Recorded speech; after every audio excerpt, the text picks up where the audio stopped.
Hey, what's going on, guys? Got another video for you here. Today, or rather tonight, I am going to talk about one of my all-time favorite folding knives that I currently have. And really, I guess I could say one of my all-time favorite knives in general. I'm not a huge fixed blade kind of guy. But without further ado, here she is. The Cold Steel Espada. This is the large size.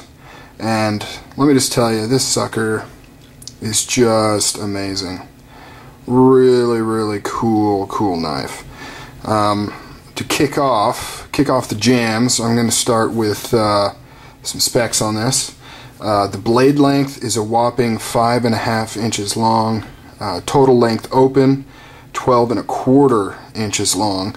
Weight is 9.8 ounces, almost 10 ounces, but still that's not bad for such a huge knife, and I'll tell you why here shortly.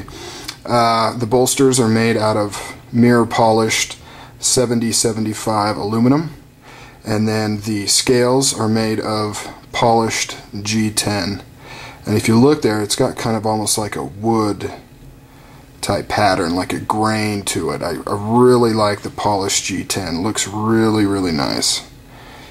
Got the pocket clip there. It's got 3 screws holding it on. And if you think about how this rides in your pocket, I mean, look at the size of this knife. You're just seeing this. So this is a very concealable knife. You gotta have really big pockets though. I haven't actually carried this around, but I have put it in my pocket to play with the wave feature, which is right there, the Emerson wave feature that it has. So it has a plate, thumb plate here for opening, which also acts as the wave feature. Now look at that knife. It's almost like a Persian type shape to it there. It's got the swedge up at the top with that nice curve. I just really like that blade. Espada right there. And of course, everybody probably already knows, if you're looking at this video, that this comes in 3 different sizes. I can barely even fit this thing in frame. You have this, which is the large. Then you have, obviously, the medium, and then the extra large. There's no small. It's kind of like soft drinks at a fast food restaurant. No small. Just big and bigger. The extra large, that thing is comically big almost. I kind of wanted to get it just because you don't find knives of good quality that size. You can find some novelty ones on Bud K, but that's about it. So to be able to get a high quality knife that big, but I just thought it's too big. And this is perfect. This is as big of a folding knife I think I would ever want to get, and this sucker is ginormous. Fit and finish on this is superb. Everything is 100% tight.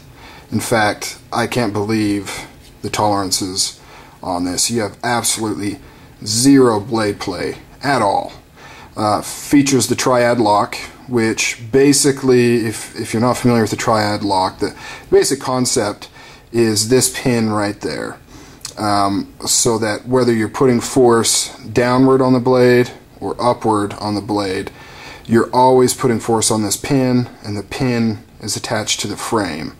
Whereas normal lockbacks, you'd be putting all the stress on the actual locking mechanism. Here, it's putting on this pin. So when you push up, obviously this is going back, it's hitting that pin. When you press down, it's got a little curved section that comes up underneath and goes under here, so it puts pressure on the pin as well. Some people complain about the triad lock being hard to disengage.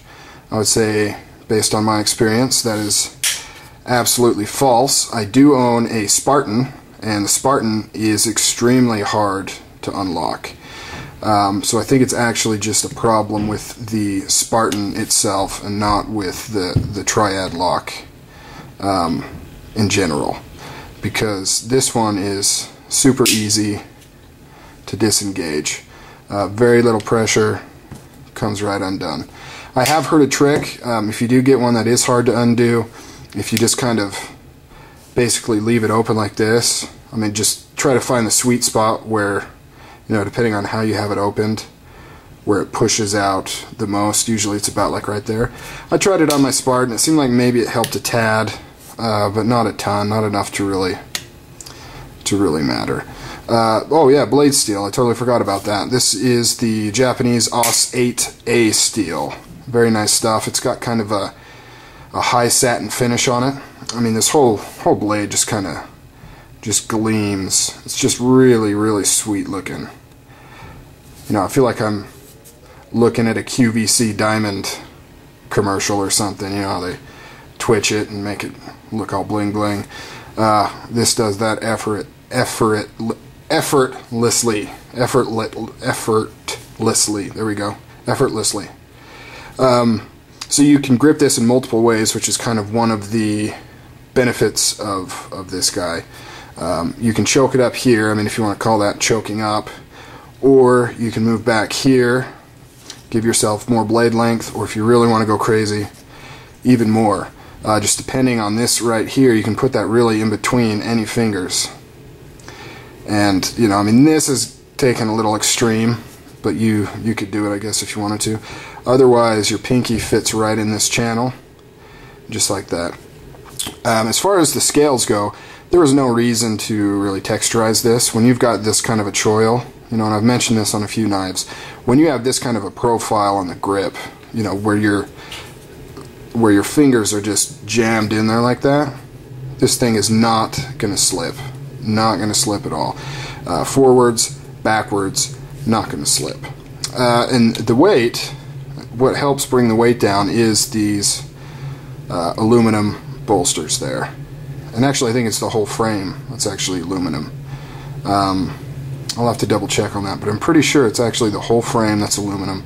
As you can see, it's got a closed back design, so you know, if you get this clogged with blood and guts or tomato puree, if you use it in the kitchen, it's a little more difficult to clean out, but not that big of a deal. You know, it just comes out the front instead.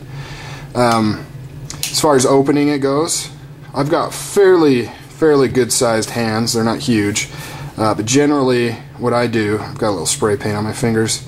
I kind of grip it like this and just put my thumb there, and that allows me to go all the way to the top. You can flick it. It takes quite a bit of wrist action, so I'm not going to try and do that here because I know I'm just going to smack it into something because I don't have the space to do it. But you can flick it. But generally, you know, it's just easier to do it that way. So yeah, cold steel Espada. Pick one of these up. I recommend the large, obviously. In my mind, the medium's too small and the extra large is too big. The large is just right if you want a big badass knife. There she is. Catch you guys later.